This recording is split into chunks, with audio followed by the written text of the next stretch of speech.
નમસ્કાર વિદ્યાર્થી મિત્રો, જય સ્વામિનારાયણ। ફરી આપણે આજે ધોરણ 11 અર્થશાસ્ત્ર વિષય એમાં પ્રકરણ 1 અર્થશાસ્ત્ર વિષય પ્રવેશ એની અંદર આપણે આગળ જોઈશું। ગઈકાલે આપણે આકૃતિ રજૂ કરતી વખતે કેવી બાબતો ધ્યાનમાં રાખવી એના વિશે ભણ્યા। હવે આપણે આજે આકૃતિ છે જેની રજૂઆત કરવાની બાબતો તો કીધી, પરંતુ હવે આજે આપણે આની જ અંદર જે તમારા પુસ્તકની અંદર પાઠ્યપુસ્તકની અંદર પેજ નંબર 5 થી આગળ વધતા પેજ નંબર 6 જેના પર આંકડાકીય માહિતીની આકૃતિ કે આલેખમાં રજૂઆત એવી બાબત એનો મુદ્દો છે। શું છે? આંકડાકીય માહિતીની આકૃતિ કે આલેખમાં રજૂઆત। તો આ જે આંકડાકીય માહિતી જે એકત્રિત કરવામાં આવે છે, બરાબર, તે માહિતી છે એની રજૂઆત આકૃતિ કે આલેખમાં કરવાની વાત કરે છે। શા માટે? તો કે લોકોના માનસપટ પર ઝડપથી સાપ ઊભી કરવા માટે, ઝડપથી લોકોને ખબર પડે, સમજ પડે એટલા માટે આકૃતિ અને આલેખનો ઉપયોગ કરવામાં આવે છે। અને તેની રજૂઆત કઈ રીતે કરવી અને કેવી હોય, કેવા પ્રકારો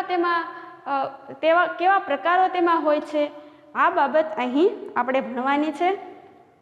તો જોઈએ તો શું કીધું છે આની અંદર પેજ નંબર 6 પર જોજો કે આંકડાકીય માહિતીને આકૃતિ કે આલેખમાં વિવિધ સ્વરૂપે દર્શાવી શકાય છે। બરાબર કીધું, કેમ કે જે આલેખ કે આકૃતિ હોય એનો કોઈ એક જ સ્વરૂપ ન હોય કે ગોળ કરીને જ એની એક આકૃતિમાં કંડારવી કે આલેખનું ચોક્કસ એક જ માપ લઈને એ પ્રમાણે બને, પણ એમાં પણ વિવિધતા જોવા મળે છે। જુઓ, સમજો, એમાં એક સરસ વાત કરી છે કે બે ચલો વચ્ચેના સંબંધને બિંદુ દ્વારા અને બિંદુઓને જોડતી રેખા દર્શાવે ત્યારે રેખી આકૃતિ કહેવામાં આવે છે। બે બિંદુ, ઉદાહરણ તરીકે આપણે જોઈએ તો માંગ રેખા, આગળના પ્રકરણમાં આપણે એ માંગ રેખા વિશે વધારે સ્પષ્ટ કરશું, પરંતુ અત્યારે સમજૂતી ખાતર વિદ્યાર્થી મિત્રો સમજી લો કે માંગ રેખા એમાં શું હોય છે, તો કે આવી જ કંઈક એક રેખી આકૃતિ તૈયાર કરવામાં આવે છે જેમાં માંગનું પ્રમાણ વધુ અને માંગનું પ્રમાણ ઘટવું અને વધવું બંને વચ્ચે બંને ચલ અને બંનેના બિંદુઓને સ્પર્શતી જ્યારે ઊભી રેખાઓનું પ્રમાણ જ્યારે આંકવામાં આવે ત્યારે એક રેખી આકૃતિ શેની બને છે, તો કે માંગ રેખાની। આવી તો ઘણા પ્રકારની રેખી આવૃત્તિ આપણે બનાવતા હોઈએ છીએ અને અર્થશાસ્ત્રમાં આપણા જે આગળના પ્રકરણો છે તેમાં મોટા ભાગે આવી આ રેખી આકૃતિ છે તે આપણને આગળ અભ્યાસ કરવા મળશે અને તેની આકૃતિઓ પણ આપણને જોવા મળશે। હવે શું છે જુઓ મિત્રો કે હાલમાં કોમ્પ્યુટર ટેકનોલોજીના ઉપયોગને કારણે આંકડાકીય માહિતી આલેખમાં રજૂઆત કરી અને લોકોમાં આકર્ષણ ઊભું કરી શકાય છે। જે કમ્પ્યુટર છે એના દ્વારા આકૃતિ અને આલેખ આપણે જે દોરીએ છીએ તે બહુ સરસ, આપણે ગમે તેવા સુગમ્ય અને સારા, અને એમાં વિવિધ પ્રકારના રંગો, યોગ્ય માપ અને ખૂબ ઝડપથી આપણે બનાવી શકીએ એવા આકૃતિ અને આલેખો તૈયાર કરી શકાય છે। તો એમાં પણ કમ્પ્યુટરમાં આપણે આકૃતિ અને આલેખ ડાયરેક્ટ શીખવા બેસી જઈએ કે દોરવા બેસી જઈએ એવું નહીં, પરંતુ એમાં માહિતી છે, જે આંકડાઓ છે એના આધારે કેવો આલેખ પસંદ કરવો, કેવી આકૃતિ પસંદ કરવી, આ બધી જ બાબતો એમાં આપણે ધ્યાનમાં રાખવાની હોય છે। તો તેની અંદર જોઈએ તો આ જે આલેખ છે, આકૃતિ છે, એની રજૂઆત મુખ્યત્વે 3 પ્રકારે કરવામાં આવે છે। હવે તમને એક વાક્યનો પ્રશ્ન પૂછવામાં આવે કે આકૃતિ કે આલેખની રજૂઆત કેટલા પ્રકારે કરવામાં આવે છે, તો કે 3 પ્રકારે। તો તે પ્રકારો અહીં દર્શાવેલા છે। એમાં પહેલો છે સ્તંભ આલેખ, બીજો 5x5ની સ્તંભ આકૃતિ અને ત્રીજો છે વૃત્તાંશ આકૃતિ। આ ત્રણેય પ્રકારોને આધારે આંકડાકીય માહિતીની સુસ્પષ્ટ રીતે રજૂઆત થાય છે, બરાબર। હવે આ ત્રણેય પ્રકારો છે એને આકૃતિ સહિત આપણે સરળ રીતે સમજવા પ્રયાસ કરીએ। વિદ્યાર્થી મિત્રો બરાબર ધ્યાન દેજો, આકૃતિ આ આલેખની રચનામાં કંઈ તમને મુશ્કેલી ન પડે એટલા માટે સમજો, સાથે ને સાથે અને તમારી પાકી નોટમાં પણ તમે આ બાબત સાથે લખતા જજો, કવર કરજો, નહીંતર પાછળ રહી જશો. તમે જે અત્યારે અહીંથી ભણાવવામાં આવે છે તેને તમારે આજને આજ જ કવર કરી લેવું, પછી તો ભેગું થઈ જાય, પછી ગડમથલ ઊભી થાય. એટલે વિદ્યાર્થી મિત્રો, જે વર્ક છે, જે વિષયનું વર્ક છે એ તમારે સાથે જ કરતું જવું. તમે ઓછું વર્ક હશે અને સાથે કરશો તો તમને એમાંથી અઘરું જોવા મળશે અને સારું સરળ શું છે એ ખબર પડશે. પણ જો તમને બધું ભેગું થઈ જશે તો શું થશે, આ વિષય અઘરો છે એવું લાગશે. એટલે આમાં જે સમજૂતી માટે ભણાવવા માટે ટુકડા પાડવામાં આવ્યા છે મુદ્દાઓના, અને એના અનુરૂપ તમને અભ્યાસ કરાવીએ છીએ, એનો અર્થ એમ કે તમને છૂટું છવાયું જ્ઞાન મળે અને શીખો અને તમે સારી રીતે શીખો. બરાબર. હવે જોઈએ સ્તંભ આલેખ.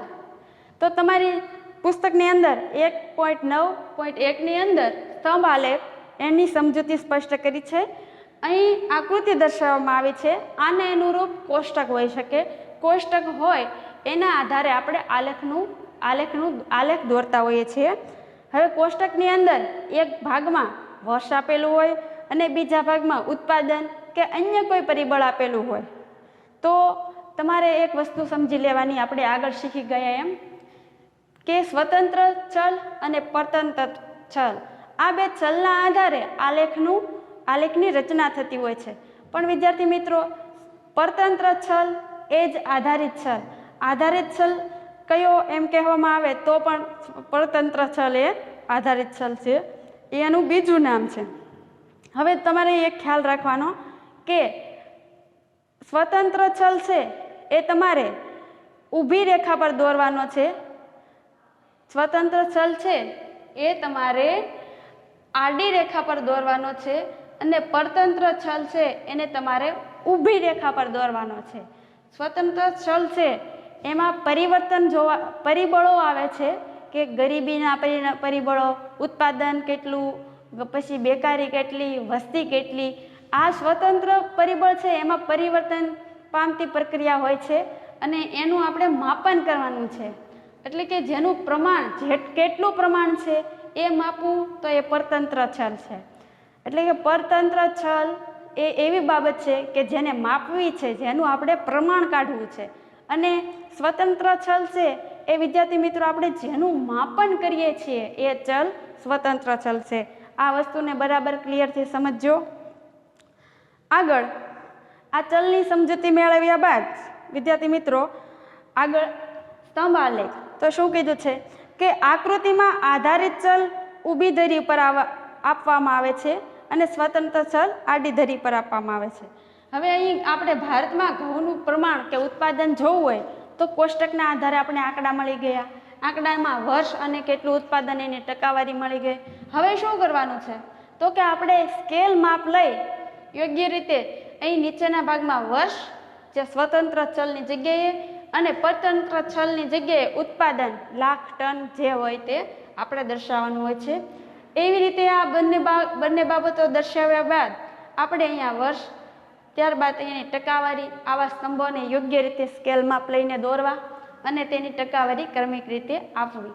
જો આવો આપણે સ્તંભાલેખ દોરીને જોઈએ તો આપણે ઉત્પાદનનું સ્પષ્ટ ખબર પડશે. એની રજૂઆત આપણે જોઈએ ત્યાં જ ખબર પડશે કે 1970માં 23.8%, 1980માં 36.3%, આવી રીતેની ટકાવારી આપણને સ્પષ્ટ રીતે મળી આવે.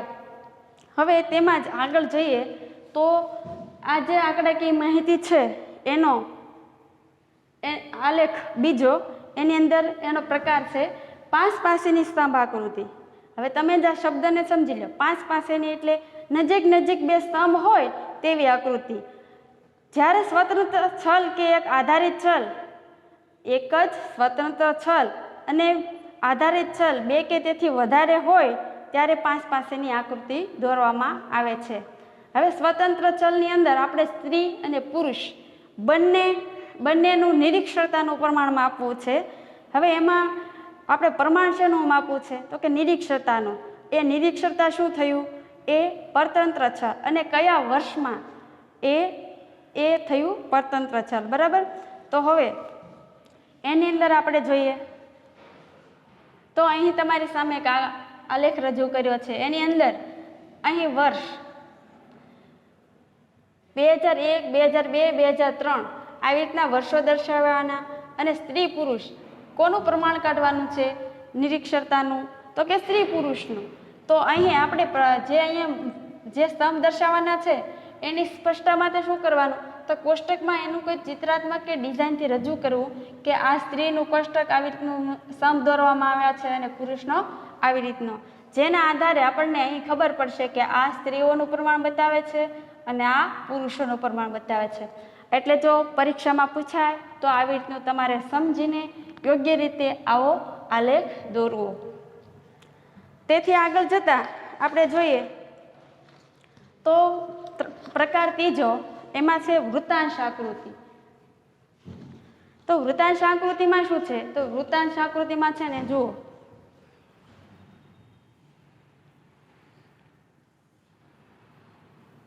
આવી રીતનું એક કોષ્ટકમાં માહિતી આપેલી હોય છે, એના ટકા અને ક્ષેત્ર, એમાં ખેતી ક્ષેત્ર, ઉદ્યોગ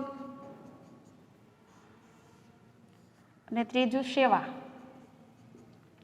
આ ક્ષેત્રો છે અને એની ટકાવારી 13.9, 26.2 અને 59.9. આવું જે કોષ્ટક આપેલું હોય એને આપણે શું કરવાનું છે? તો કે વૃત્તાંશ આકૃતિ સ્વરૂપે રજૂ કરીએ તો આપણે માહિતી સારી રીતે સમજી શકીએ. તો આવો એક સરસ મજાનો વૃત્તાંશ દોરવાનો. વૃત્તાંશ એટલે ગોળાકારની આકૃતિ જેનું યોગ્ય માપ તમારે પરિકર દ્વારા લેવાનું. અહીં એનું બિંદુ રજૂ કરવાનું. બિંદુ રજૂ કર્યા બાદ શું કરવાનું? તો કે એના જે ક્ષેત્રફળ પ્રમાણે એને વિભાગોમાં વેચવાનું. પણ વિભાગોમાં એવી રીતે વેચવાનું કે જેનું ક્ષેત્રફળ વધારે છે એનું માપ વધારે રાખવાનું અને જેનું ઓછું છે એનું ઓછું. હવે જોઈએ પેલું, આ જ કોષ્ટકની અંદર જોઈએ તો સૌથી વધારે શેનું છે? તો કે ઉદ્યોગ ક્ષેત્રનું. તો આપણે ઉદ્યોગ ક્ષેત્ર માટે મોટો વિભાગ કરશું. ત્યાર પછી શેનું છે? સૌથી વધુ છે સેવાનું. તો સેવાનું આપણે મોટો વિભાગ આપશું. ત્યાર પછી ઉદ્યોગનું, તો ઉદ્યોગનું એટલું.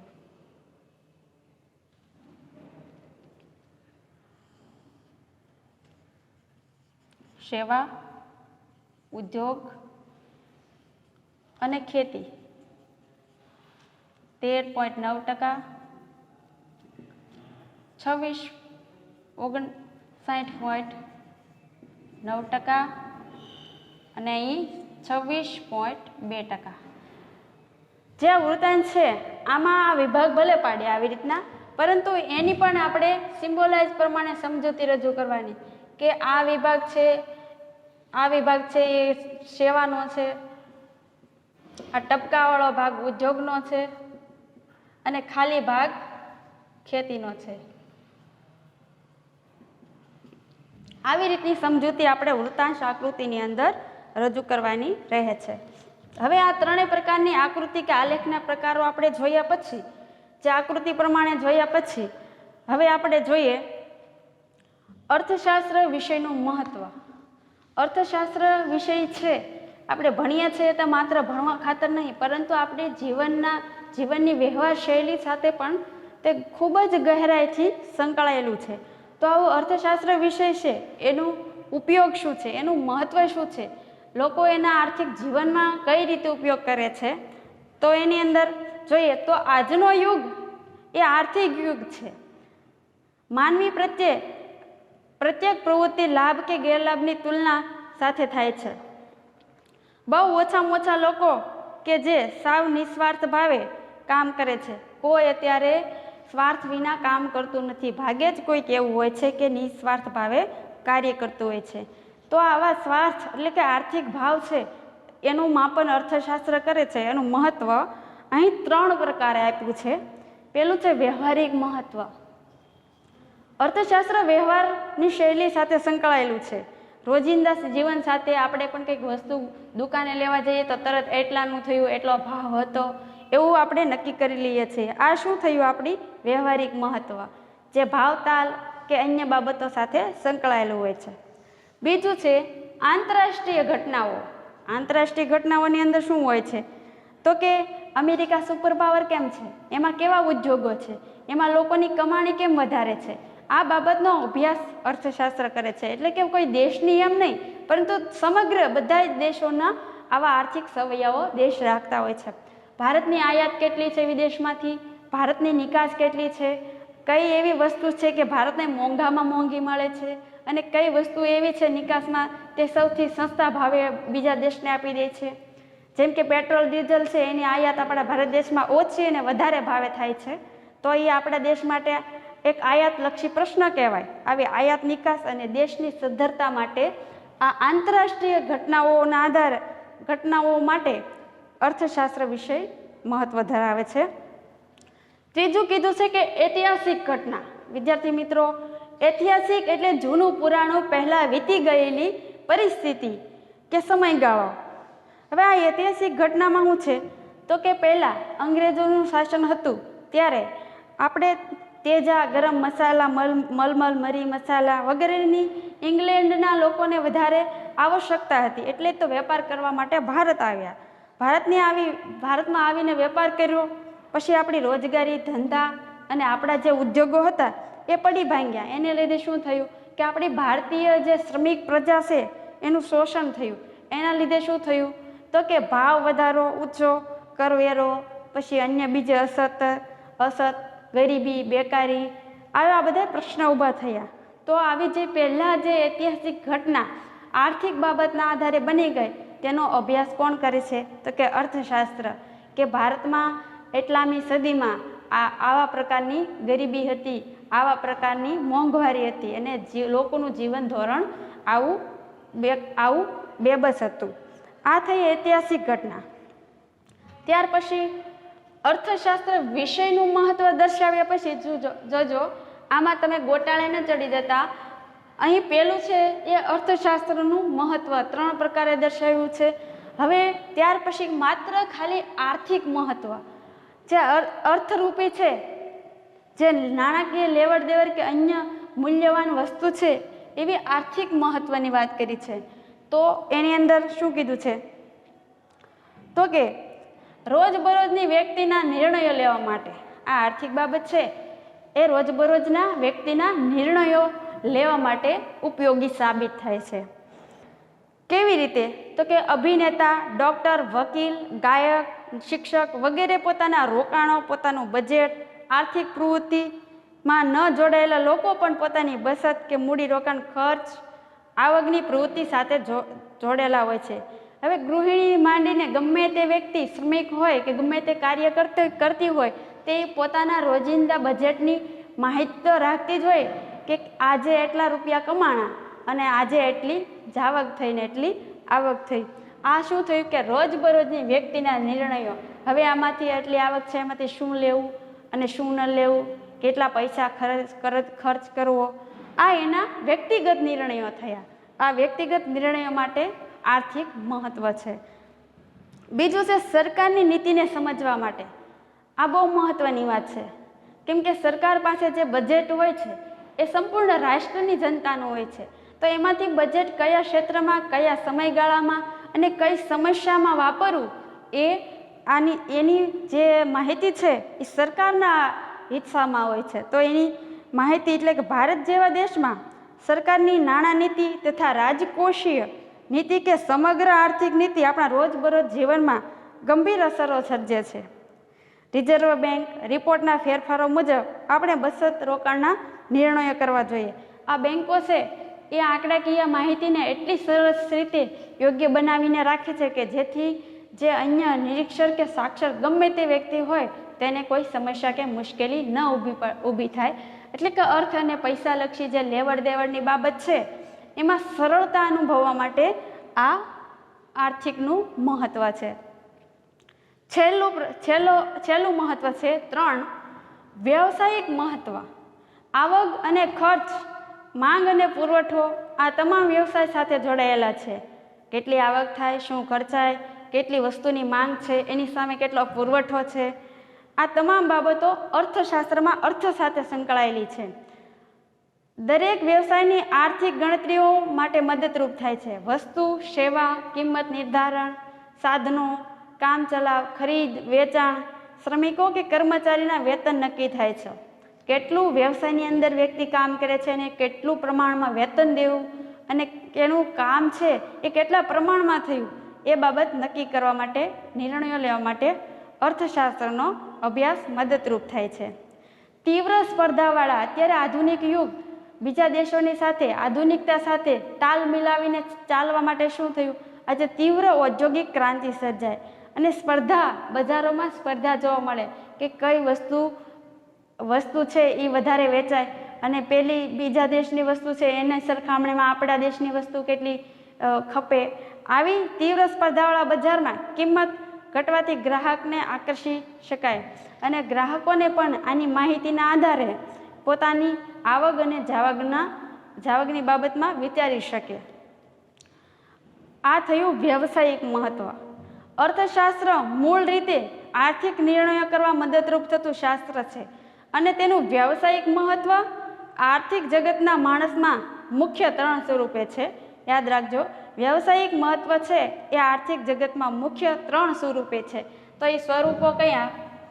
તો કે સ્વરૂપ પહેલું એક ગ્રાહક, બીજું ઉત્પાદક, ત્રીજું શ્રમિક. આ 3 સ્વરૂપે આ માણસના આર્થિક બાબતો રહેલી હોય છે. ત્રણેય સ્વરૂપે તેણે ઓછામાં ઓછું ચૂકવીને વધુમાં વધુ લાભ મેળવવા પ્રયત્ન કરવો અને આર્થિક સિદ્ધાંતો તેને અહીં મદદ કરી છે.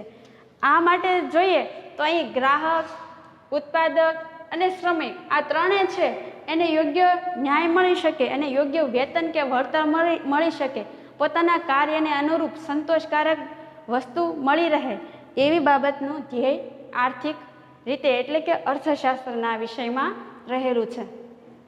તો વિદ્યાર્થી મિત્રો, અર્થશાસ્ત્ર એમાં પ્રકરણ 1 અર્થશાસ્ત્ર વિષય પ્રવેશ અને તેની અંદર આપણે આ છેલ્લું 1.9 થી શરૂ કરેલો મુદ્દો અહીં 1.10.3 પૂરો થાય છે. અને હવે અહીં તમને જે ભણાવ્યું છે એ પાક્કી નોટમાં ચોક્કસ ઉતારી નાખજો. આને અનુરૂપ આને અનુરૂપ વર્ક કરી લેવાનું અને પ્રશ્નો પણ તારવી લેવાના છે. તો તમને હોમવર્ક પણ સાથે સાથે આપી દઉં.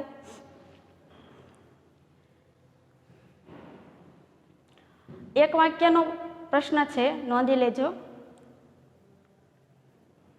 આંકડાકીય માહિતીની આકૃતિ કે આલેખમાં રજૂઆત કેટલા પ્રકારમાં કરવામાં આવે છે?